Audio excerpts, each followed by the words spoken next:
जय श्री राम।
दुष्ट असुर, अश्व की नहीं, अब तुम्हारी जीवन लीला समाप्त होगी।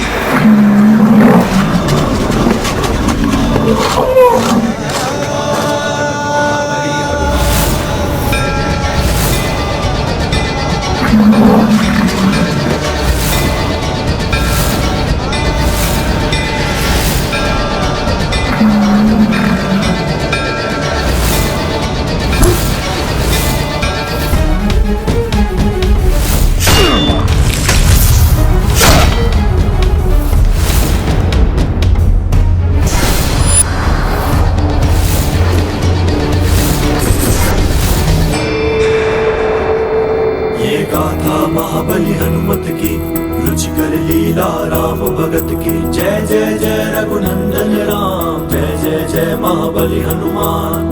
पंच रूप पवन सुत धारे, पांचहु दानव क्षण में संहारे।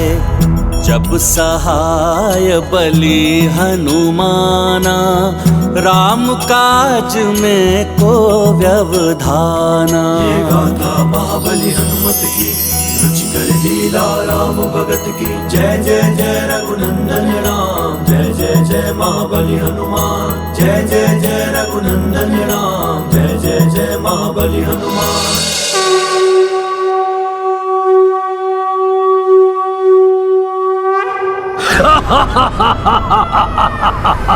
आश्चर्य, मेरे महादानवों का वध कर दिया इसने, मेरे महादानवों का।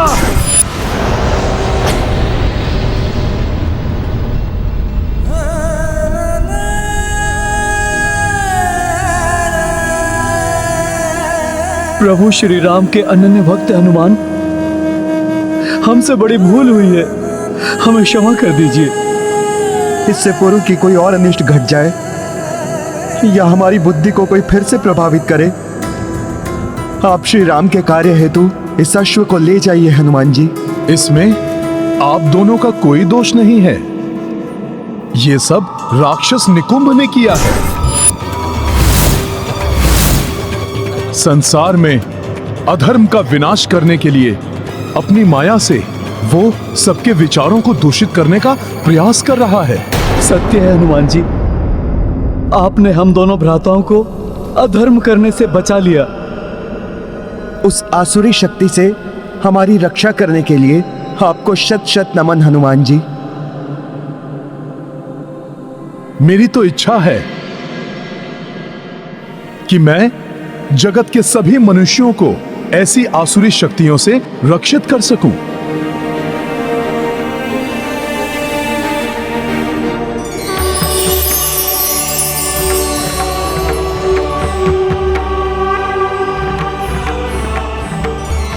प्रणाम ब्रह्मदेव। हनुमान, तुम तो सदैव से ही सबके संकट मोचन रहे हो। तुम्हारी इच्छा अवश्य पूर्ण होगी। मैं सृष्टिकर्ता ब्रह्मा ये विधान करता हूं कि अब से जिस भी घर एवं नगर के द्वार पर श्री राम का नाम लिखा होगा एवं तुम्हारे पंचमुखी रूप की प्रतिमा होगी, वहां कोई भी बुरी शक्ति या राक्षसी सोच प्रवेश नहीं कर पाएगी और तुम्हारी पंचमुखी प्रतिमा घर की 5 दिशाओं से रक्षा भी करेगी।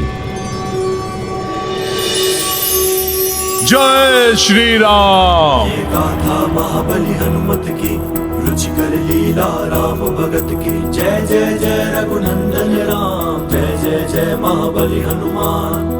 ब्रह्मा दिए हनुमत आसीसा, पंचमुखी महिमा हो विशेषा। नारायणपुर घर घर उभरा, पंचमुखी हनुमान का चित्रा। तत्पश्चात कपि सुनो भाई, अश्व हथेली लिए चढ़ाई। जन जन अरु राजा परनामा, उड़ चले अवध दिशा हनुमाना। ये गाथा महाबली हनुमत की, रुचिकर लीला राम भगत की। जय जय जय रघुनंदन राम, जय जय जय महाबली हनुमान।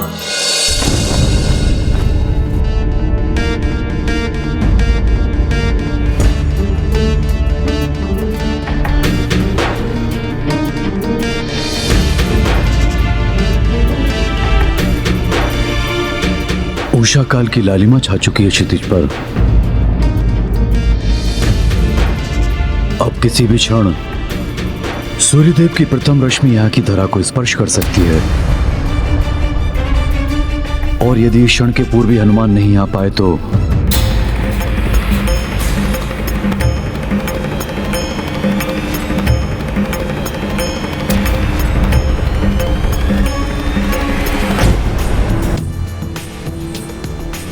हनुमान आ गए।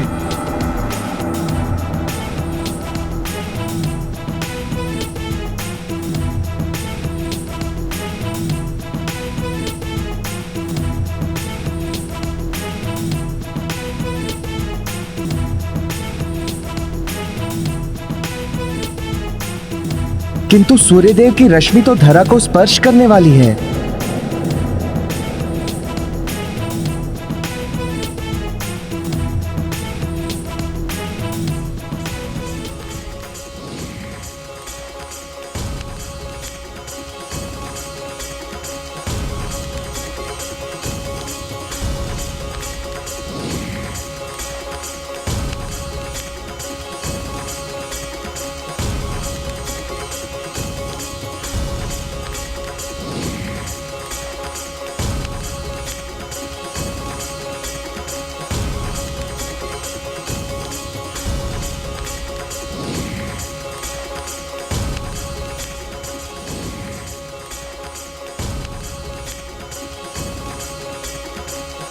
प्रणाम गुरुदेव वशिष्ठ। प्रणाम ऋषि श्रेष्ठ अगस्त्य। कल्याण हो। प्रणाम प्रभु। प्रणाम माता। माता, कहीं मुझे आने में विलंब तो नहीं हुआ ना? पुत्र हनुमान, तुम्हारे होते हुए प्रभु के कार्य में विलंब कैसे हो सकता है? माता, ये कार्य भी मैं प्रभु के प्रताप से ही पूर्ण कर पाया। अब प्रभु के अश्वमेध यज्ञ के संपन्न होते ही चहुं ओर धर्ममय, सुखमय राम राज्य की स्थापना हो जाएगी।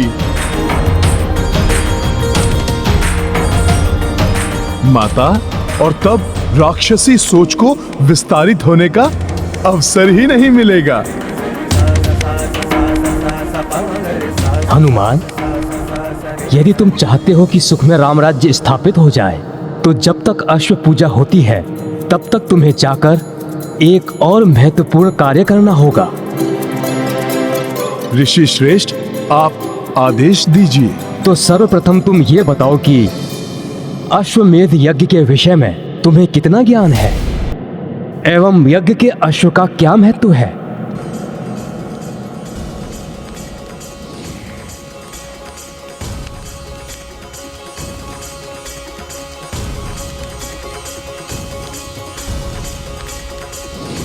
ऋषिवर, जहां तक मुझे ज्ञात है, राजा अपने साम्राज्य एवं प्रभुत्व को विस्तारित करता है। अश्व जिस राज्य से होकर निकलता है, उस राज्य के राजा को यज्ञ करने वाले राजा की अधीनता स्वीकार करनी होती है।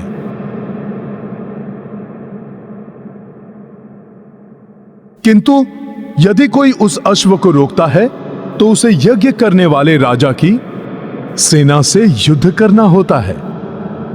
हाँ हनुमान, अंततः इस यज्ञ का लक्ष्य यह है कि समस्त राजा श्री राम की अधीनता बिना युद्ध के ही स्वीकार कर लें एवं राम राज्य में सम्मिलित हो जाएं। और यह तभी संभव हो सकता है हनुमान, जब स्वयं च्यवन ऋषि इस यज्ञ में भाग लें, क्योंकि वो उन महान ऋषियों में से एक हैं जो महातेजस्वी हैं, जिनके तप में अतुलनीय शक्ति है। ओम नमः शिवाय। ओम नमः शिवाय। ओम नमः शिवाय। च्यवन ऋषि के तपोबल से बड़े बड़े महाबली राजा भी थरथर कांपते हैं।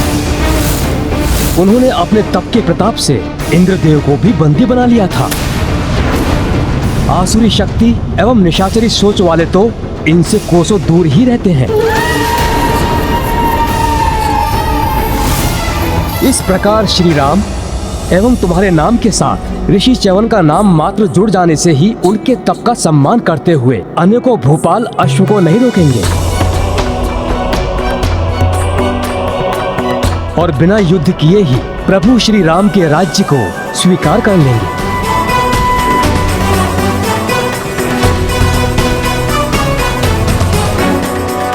परंतु ऋषि च्यवन सरयू किनारे तप कर रहे हैं, शीघ्र कुपित हो जाते हैं वो।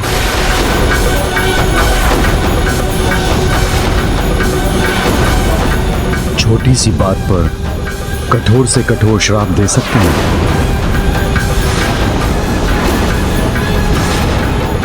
उन्हें यज्ञ के लिए यहां ला पाना लगभग असंभव ही है हनुमान।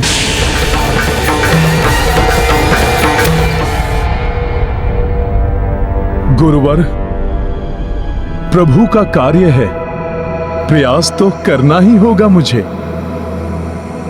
किंतु किसी कारण से रुष्ट होकर उन्होंने पुत्र हनुमान को श्राप दे दिया तो?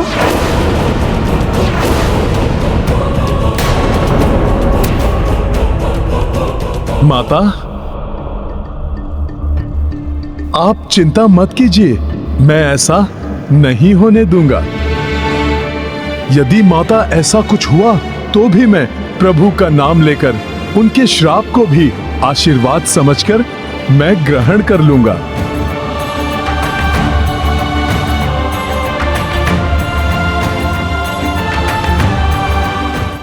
माता, किंतु मैं ऋषि च्यवन को लेकर अवश्य आऊंगा। कार्य कितना भी जटिल हो, किंतु बिना किसी संकट के समय रहते यदि वो कार्य कोई कर सकता है तो वो मात्र हनुमान ही है।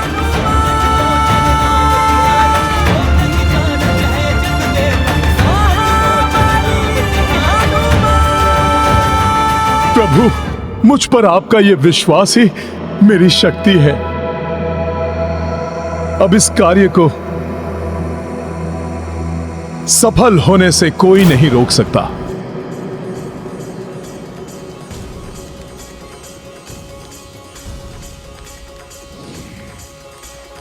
प्रभु, आप बस मुझे आज्ञा दीजिए। सफल मनोरथ भव।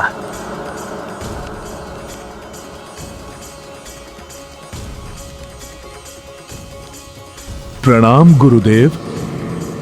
आयुष्मान भव। कल्याण हो।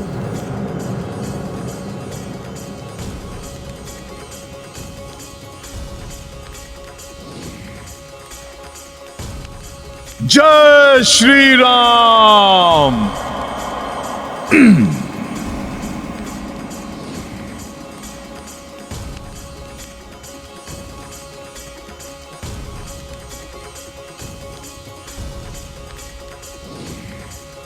वानर वानर वानर या!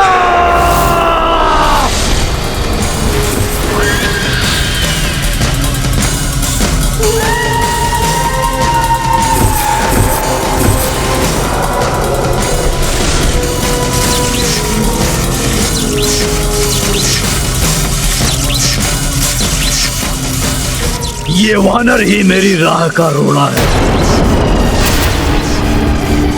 अश्व को अयोध्या पहुंचाया और अब चैवन ऋषि को लाने चल दिया। नहीं, चैवन ऋषि के आने का अर्थ है राम राज्य की शीघ्र स्थापना। तब हम आसुरी सोच से पतित नहीं कर पाएंगे मनुष्यों को, तो कैसे होगा पाप का विस्तार, कैसे होगी अधर्म की जय।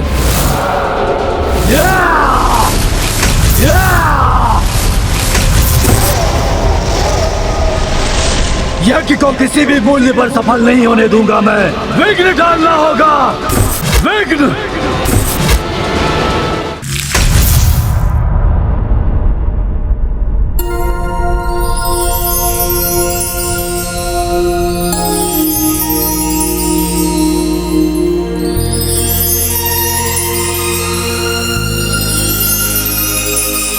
कैसी सात्विक ऊर्जा उपस्थित है यहाँ चहुं ओर। ओम नमः शिवाय। सत्य ही कहा था ऋषिवर अगस्त्य ने। तप के तेज से यहाँ का संपूर्ण वातावरण शुद्ध, पवित्र एवं दिव्य बना हुआ है। ओम नमः शिवाय। च्यवन ऋषि भी आसपास ही कहीं होंगे।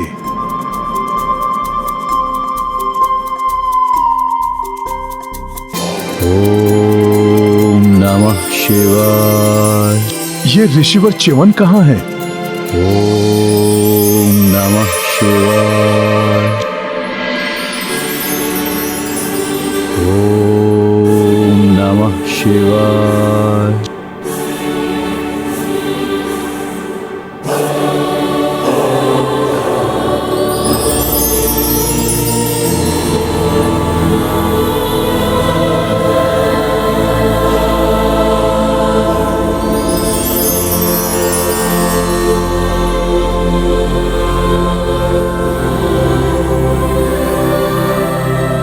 तप का ऐसा अद्भुत एवं विचित्र तेज, ऋषिवर च्यवन भी इतने युवा, आश्चर्य है।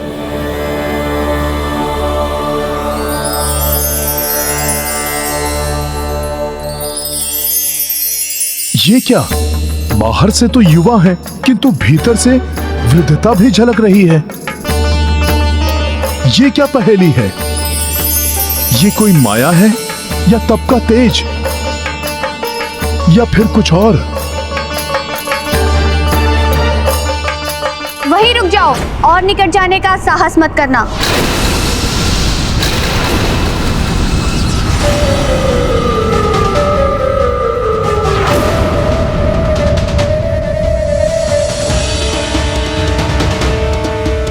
अब तृण भर भी आगे बढ़े तो तुम्हें ऋषिवर के प्रलयकारी कोप का भागी बनना पड़ेगा। कौन हो तुम? प्रणाम माता। मैं प्रभु श्री राम का सेवक हनुमान हूं। मैं ऋषिवर के तप में विघ्न नहीं डालूंगा, किंतु प्रभु श्री राम के अश्वमेध यज्ञ के लिए मुझे शीघ्र ही ऋषिवर को अयोध्या लेकर जाना है। उसके लिए तो तुम्हें ऋषिवर के मंत्र जाप के संपन्न होने तक प्रतीक्षा करनी होगी।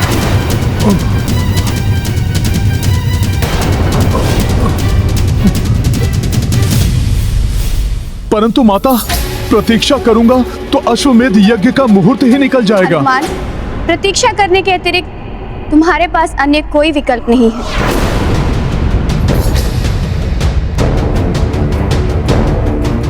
ओम नमः शिवाय। माता, कोई तो विकल्प होगा जिससे ऋषिवर कुपित भी ना हो और ध्यान से जागृत भी हो जाएं। नहीं, अपितु किसी ने उनका ध्यान भंग किया तो उसे कठोर दंड देते हैं ऋषिवर। मैं भी दंड भोग रही हूँ। एक भूल के कारण जीवन भर के लिए इनकी दासी बनना पड़ा मुझे। माता, जीवन भर के लिए दासी? ऐसा क्या हो गया था आपसे? ये एक लंबी कथा है, सुनना चाहोगे? हाँ माता, किंतु नहीं माता, समय बहुत अल्प शेष है। आज मैं कथा के लिए क्षमा चाहता हूँ। माता, अभी तो मुझे ऋषिवर को ध्यान से जागृत करने के लिए कोई उपाय ढूंढना होगा।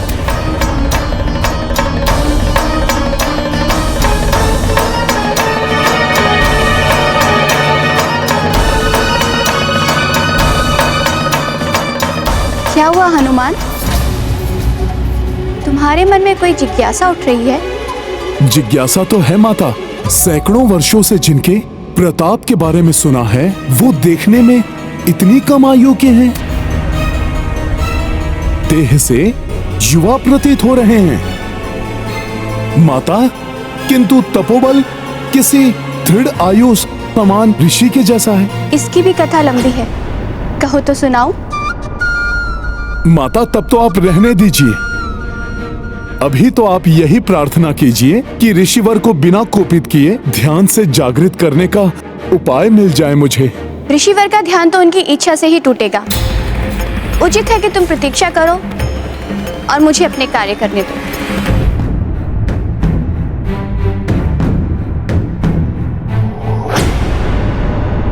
ये तो बड़ी ही दुविधा उत्पन्न हो गई। प्रतीक्षा करूंगा तो मुहूर्त निकल जाएगा, और यदि ऋषिवर का तप भंग हुआ तो अनिष्ट हो जाएगा। क्या करूं मैं? कार्य के मध्य किसी भी व्यक्ति को दुविधा हो सकती है, किंतु ऐसे समय में व्यक्ति को संयम और धैर्य से काम लेना चाहिए।